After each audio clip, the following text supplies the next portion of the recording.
Boss Malayalam season 6ന്റെ മറ്റൊരു അപ്ഡേറ്റിലേക്ക് പോകാം. നിങ്ങൾ ആലോചിച്ചിട്ടുണ്ടോ എന്തുകൊണ്ടാണ് സുരേഷ് പെട്ടെന്ന് രതീഷിനെതിരായിട്ട് ഇന്നലെ തിരിഞ്ഞത് എന്നോ? ശരിക്കും പറഞ്ഞാൽ അതൊരു വല്ലാത്ത കഥയാണ്. അത് കഥയെന്ന് ഞാൻ പറയാൻ കാരണം, സുരേഷ് എന്ന് പറയുന്ന കണ്ടസ്റ്റന്റ് വളരെ സൈലന്റ് ആയിട്ട് ഒതുങ്ങിക്കൂടിയിരുന്ന ഒരാളാണ്. രതീഷിന്റെ ഇറിറ്റേറ്റിംഗ് ആയിട്ടുള്ള ഒരു നേച്ചർ അല്ലെങ്കിൽ ആ ഒരു ക്യാരക്ടർ സുരേഷ് അടക്കമുള്ളവരെ ഷെല്ലിൽ നിന്ന് പുറത്തു കൊണ്ടുവരാൻ സഹായിച്ചിട്ടുണ്ട് എന്നുള്ളത് വലിയ സത്യമാണ്. പക്ഷെ എന്നിരുന്നാലും എന്താണ് ജാൻമണി എന്ന് പറയുന്ന ആളോട് ഈ രതീഷ് കാണിച്ച അതേ രീതിയിൽ തന്നെ തിരിച്ചൊരു പണി സുരേഷ് രതീഷിനിട്ട് കൊടുക്കാൻ കാരണം? അതാണ് സ്മോക്കിംഗ് ഏരിയയുടെ ഒരു പ്രത്യേകത.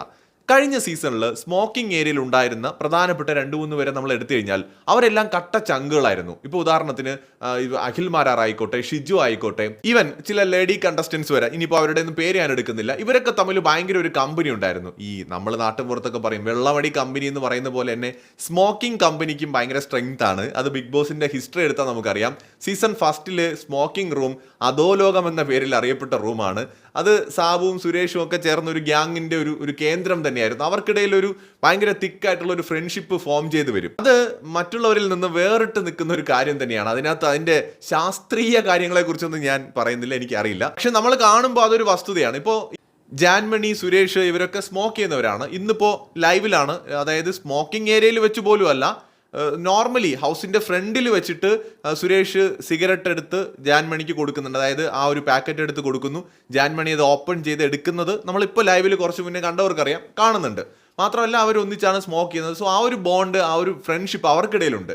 അങ്ങനെ ഒരു ബോണ്ട് എന്തായാലും രതീഷിനും സുരേഷിനും ഇടയിൽ ഇല്ല. അപ്പോൾ തൻ്റെ സ്മോക്കിംഗ് പാർട്ട്ണറെയാണ് രതീഷ് സത്യത്തിൽ ഇൻസൾട്ട് ചെയ്തത്. ഇൻസൾട്ട് തന്നെയാണ് ചെയ്തത് ജാൻമണിയെ, ഒരു സംശയമില്ല. സോ സ്വാഭാവികമായിട്ടും സുരേഷിന്, പ്രത്യേകിച്ച് ജാൻമണിയും സുരേഷും ഒക്കെ മലയാളം സംസാരിക്കുമ്പോൾ അത് നമ്മൾ സംസാരിക്കുന്ന പോലെ പ്യുവർ ആയിട്ടുള്ള ഒരു മലയാളമല്ല, അതിനകത്ത് നോർത്ത് ഇന്ത്യൻ ടച്ച് ഉണ്ട്. അപ്പോൾ അവർക്ക് അങ്ങനെ ഒരു സിമിലാരിറ്റിയും കൂടി ഉണ്ട്. അപ്പോൾ തൻ്റെ കൂട്ടത്തിലുള്ള ഒരാളെയാണ് നമ്മുടെ രതീഷ് എന്ത് ചെയ്തിരിക്കുന്നത്, വളരെ മോശം ഒരു ആരോപണം ഉന്നയിച്ച് ഇൻസൾട്ട് ചെയ്തിരിക്കുന്നത്. എന്നിട്ടാണോടാ നീ വന്ന് എനിക്ക് ഉമ്മായിരുന്നത് എന്നെ കെട്ടിപ്പിടിക്കുന്നതും, എന്നാൽ നിനക്കിരിക്കട്ടെ എൻ്റെ വക ഒരു പണി എന്നതാണ് സുരേഷ് കൊടുത്ത പണി. മറ്റൊരു വീഡിയോയുമായി വീണ്ടും കാണാം.